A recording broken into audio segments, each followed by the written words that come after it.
Hello YouTube world, my name is Nicholas Montez, and you're watching my YouTube channel, The Teenage Movie Critic, and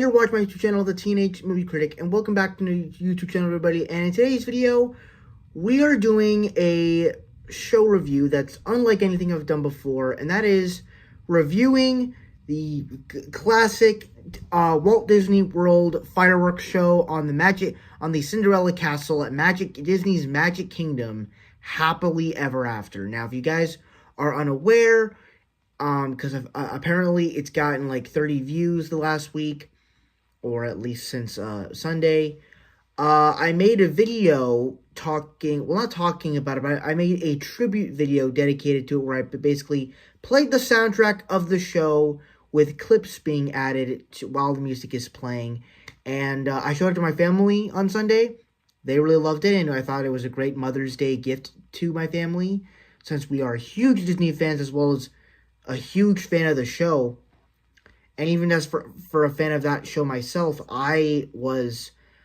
it took about a week to make that show, and I was very happy with it. And just beyond that, I think that Happily Ever After is a perfect show for Disney. And there's really a lot of reasons in why I love this show. But before we get started talking about it, I would like to recommend, if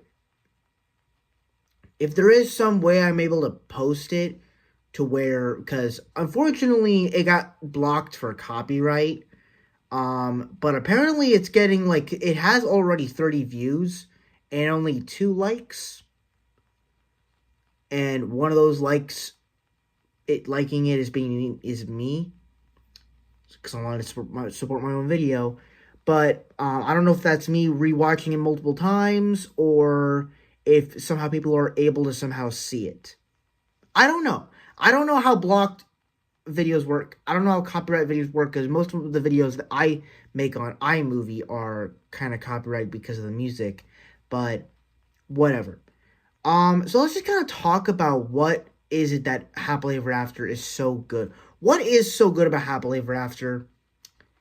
And honestly, I think that this is just one of the best Disney shows that I've personally ever seen. And if I'm being honest, there's no other show in Disney World that can possibly even come close to how good this show is. Right off the bat, I feel like that this show just fully encapsulates what Disney's all about. In that the show is only like 18 minutes long, but the story feels so complete, and it feels like every little story beat, you follow it, and it's not pertaining to just one simple film. And obviously, for any show that has a bunch of Disney characters from Disney movies and Pixar films, we're of course going to get very excited, because those are characters we grew up with and characters we love. But the way that it's being presented to us is something very entertaining and something extraordinary for a fireworks show. And honestly, throughout this, I'm not even focused on the fireworks as much, even though they are very cool and they do blend well with the music and soundtrack. But I will say, to give credit to the fireworks and the laser effects, I think it's incredible here. And it's probably some of the best stuff I've ever seen from Disney. And now I've seen some incredible shows from Disneyland and stuff like that, which I kind of do think they should bring some of that technology to Florida. But the technology they used for the fireworks and stuff was really good. But let's just kind of dive into the different sections of this show. We'll start off with the opening dialogue of "And they all lived happily ever after." Ooh. Each of us has a dream, a heart's desire. It calls to us, and when we're brave enough to listen and bold enough to pursue, that dream will lead us on a journey to discover of who we're meant to be. All we have to do is look inside our hearts and unlock the magic within.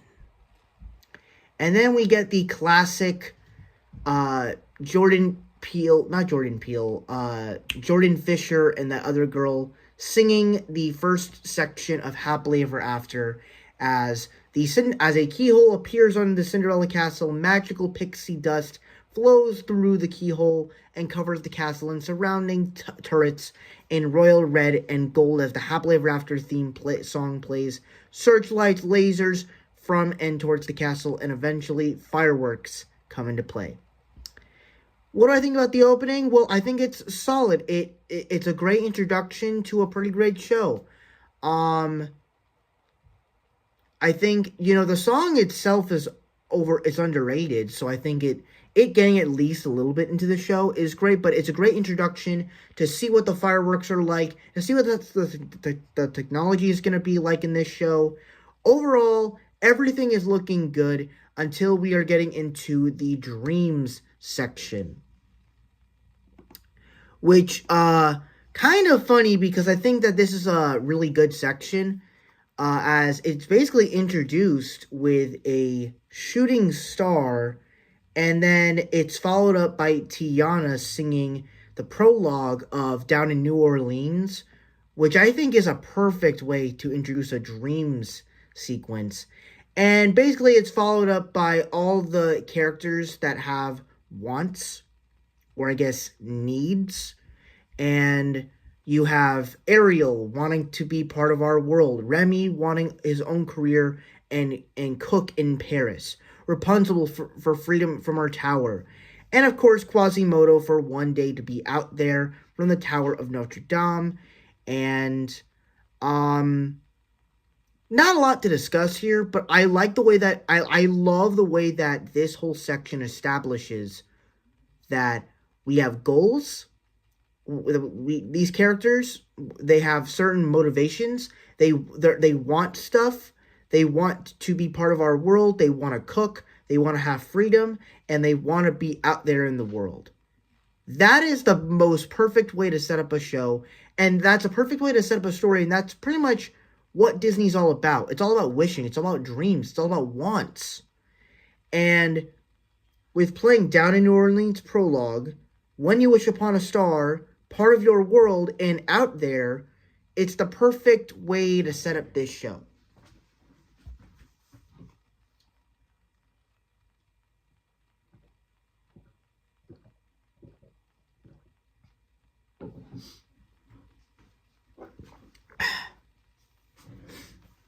So now we are into the journey section, which is introduced by Merida, as we are hearing the Touch the Sky scene. And cool little moment with Merida shooting the arrow, and the firework becomes like a dart page. No, that's not what it is. The target, as the firework represents a target in the sky. I'm like, that's kind of cool as it's touching the sky. And fun thing about the Touch the Sky segment, I mean, it's very short because it's only up until we get to How Far I'll Go with the whole Moana segment. But with whole Touch the Sky segment from until Moana starts, it's basically a tribute to like all the Pixar films. Well, not all of them, but most of them, with Brave, A Bug's Life, Cars, Up, and Finding Nemo, which I found kind of fascinating that they didn't use any other Disney films. They just used Pixar movies. And I'm like, that's actually a really smart way to go. And to give some Pixar a little segment to themselves. That's fun. And then we get the whole Moana segment with How Far I'll Go. And what's very fascinating about this version, really two things that I loved. First off, you got to think about this, and that this show came out like, what was it, like 6-7 months after Moana came out in theaters. It came out in 2017, May of 2017. Moana came out in November of 2016.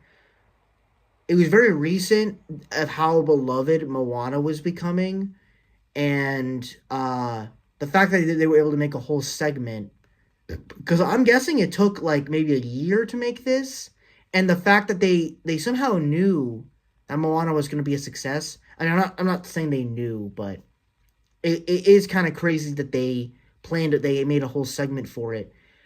But the other thing that I find fascinating too is How Far I'll Go. I'm surprised. Like, we all know that this song is going on a journey, and I like that way that it kind of closes out. Like, if the wind in my sail on the sea stays behind me, one day I'll know how far I'll go as you're going on your journey. I will say, I kind of wish they played the one where she's actually going on the journey instead of just going out for a little bit, just going out for a little swim and then coming right back to the village. It felt a little off, and I feel like if you actually played the actual journey version, it would have made a lot more sense.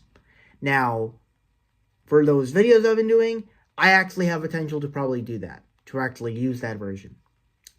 And now we're into the friendship section, which is possibly one of the funnest sections, as one of the interesting things of journeys is you're gonna see a lot of things.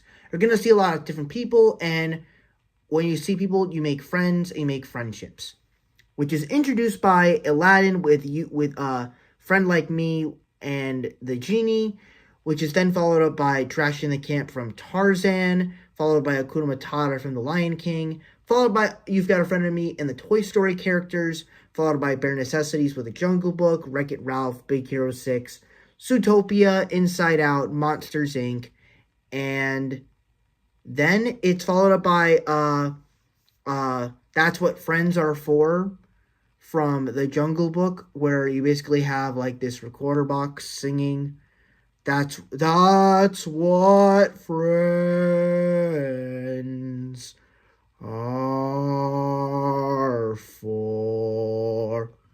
And also, keep in mind, I didn't know that the first time I saw that, I did not know Shere Khan was singing that until I saw The Jungle Book. So that was kind of fun. And then basically the entire Aladdin segment, it's awesome. And to pay tribute to Robin Williams was awesome. And really the way they kind of did this whole section was just fun. And it really brought you into the world of being able to have fun with all these different characters and worlds. So I thought it was fun. And that's the brilliance of this show, is it's able to make you feel in those moments. With dreams, you feel the emotions of these characters wanting to have those dreams. In the journey section, you really feel like you're going on a journey with the song choices. And with friendship, you're having so much fun with all these different worlds and characters. And then now we get into the love section, which is a very beautiful, just a beautiful section, where it's introduced by Olaf and followed up by the song of Love is an Open Door from Frozen. And it's basically just following all the loves. Wally and Evi, Simba and Nala from Lion King, Tarzan and his mom and Kala, Riley and her family from Inside Out, Dory and her family from Finding Dory, Carl and Russell from Up, Dumbo and his mom, Judy and her parents, The Incredibles family. Like, all of this stuff is just so great. But the other thing I love about it is that it's able to resemble, emotional, heartfelt love, lovey-dovey stuff. But it's also able to have that family love, and that I love that it brought in Tarzan, Inside Out, Finding Dory, Up, Dumbo, Zootopia, The Incredibles. And not gonna lie, this love section, as much as I love it, it's very like family love centered more than romantic love centered, if you really think about it. And that's what's kind of odd about this section a little bit, because while I think it's absolutely beautiful, and I do love the way it ends with I See the Light from Tangled with Rapunzel and Flynn Rider, it's a little odd that we only get like 3 true loves in the true love sequences. And of course we see, Aladdin and stuff. But I don't know. It was a little funny in the way they did this one, but I still think it's a beautiful sequence. And then we get into one of my favorite sequences of the show, which really starts to get loud and explosive, where it's introduced with adversity, or really the battles scene, where basically it's introduced by the Emperor of China from Mulan as a flower that blooms in adversity is the most rare and beautiful of all. And basically we get a whole sequence of we get the sequence of Mulan blasting a rocket, and they use that brave trick that they did with the arrow and the target. You get a rocket, not a rocket, a cannon shooting in the sky with a red firework, which then leads into The Incredibles versus the Omnidroid, which then leads into the Little Mermaid section where Eric is fighting Ursula, and, the whole castle just turn. And the brilliant thing about this whole sequence is the whole castle is able to turn into, like, it's a whole battle, and I think it really starts to get really cool when you get into the Little Mermaid section, because the whole thing just starts turning into like this whole wavy, stormy ocean with Ariel and with Ursula and Eric, and it is absolutely insane, crazy. And real quick before we get onto the Lion King section, one thing I love about the section between Mulan, The Incredibles, and Little Mermaid, the instrumental that's being used in this sequence is the score from Frozen. If you remember the scene when Anna and Kristoff are running away from the wolves, that's the score, except it's epicified. Just go back to that scene, watch it. Look up the score on Spotify for Frozen Wolves.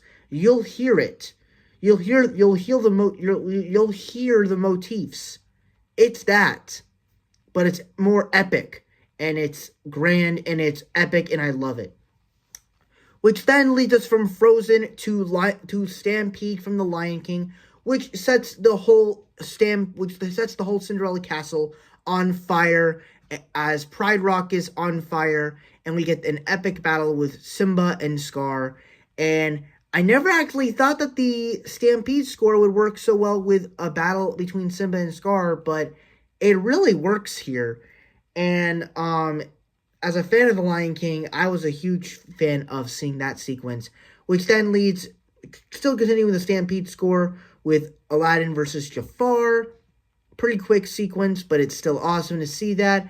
I was really impressed that we got to see Sleeping Beauty, as not only does the castle change color, but we also get the change of the fireworks, as the music intensifies with a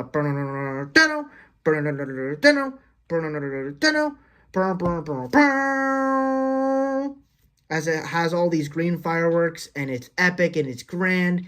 And then we get the way to end this section with the score from Pirates of the Caribbean, as we hear the swords clash, we hear the cannons blow, and we hear the incredible score from Hans Zimmer. It is extraordinary.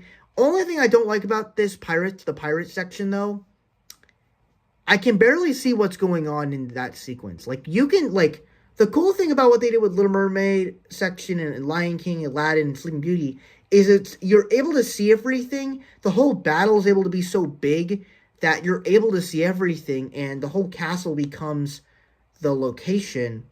With Pirates of the Caribbean, it doesn't do that. It's kind of faded, and you can't really see what's going on. You don't really know what scene is what from what film, and it's kind of confusing a little bit. So I'm doing it wrong, and it's kind of like, I like that the castle is exploding, and I like the concept, but at the same time, I still think there's a way you could have done that where you could still see the characters and what scenes are what from what film. But that's just my opinion. And basically this segment ends with a calmness, with rain, the fire of the battle being put out. And now we are into the triumph section, which is introduced by the ghost of Mufasa with "Look inside yourself. You are more than what you have become. Remember who you are," as Go the Distance starts playing, and it is absolutely fantastic, as basically the castle is being rebuilt. as you see all the characters finally getting their happily ever afters, as you see, you get what?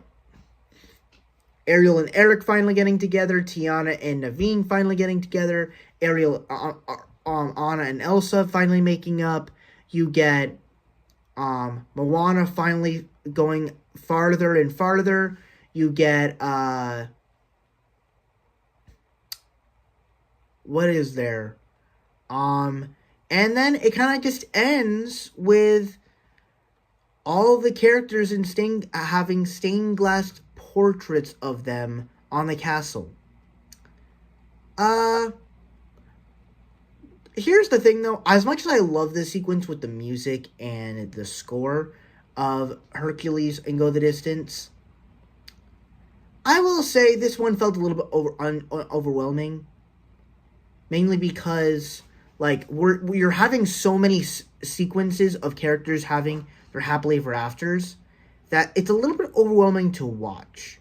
That I'm like, I don't really know how I'm supposed to react to this. Because I'm like, it's cool to see all these characters get portraits of themselves, but you also got to realize some of these characters didn't even appear in the show. Like, you showed Pinocchio, you showed Belle, you showed Beast, and they didn't even make an appearance. So, how are you going to show them if they didn't even make an appearance? Like, what are you doing here? So, but that's kind of my thoughts on that. But I still think it's a great part of it. And then we have the finale, which basically the show ends with the narrator challenging the audience to unlock their own magic and make their dreams come true, just as the characters did. And the keyhole reappears and a pixie flies from it, leaving a trail of dust around the central plaza. As the castle restores itself to red and gold, the pixie flies up to the highest spire, where it's revealed to be Tinkerbell, making her flight over the park to the familiar refrain of "You Can Fly." The castle and illuminated central plaza change color as multicolor peony firework appear in the sky. The keel then turns and opens, unleashing a colorful final set of fireworks. What do I think about the finale? I love the Tinkerbell reveal. It gets my family every single time. And the it's just beginning. Feel your heart beat faster. Reach out and find your, reach out and find your, reach out and find your boom. Happily ever after. And it just sprays all these fireworks everywhere, and it is incredible with the score, and it's like, woo! Yeah. So, that's pretty much my thoughts on Happily Ever After. Once again, it's an 18-minute show, and if you want to stay for the little song they play at the end, it's basically just the full version of Happily Ever After, but nothing too crazy, though. But what do I think about this? Overall, it's still a fantastic show. I think one day I might do a ranking of the Disney World shows, just because, why not? And this will probably be my favorite show, because I just don't think anything can compare. Maybe Fantasmic, and maybe this one water show that I watched one time, but overall, nothing can compare to what Happily Ever After is, because this show is incredible, and nothing can replace it. Unless that they can find some way to top this show, sign me up, but I don't see anything topping it as of right now. But that is it for now. Thank you guys so much for watching. Really hope you enjoyed. If you can like, comment, and subscribe. And I will see you guys in the next video. Bye-bye.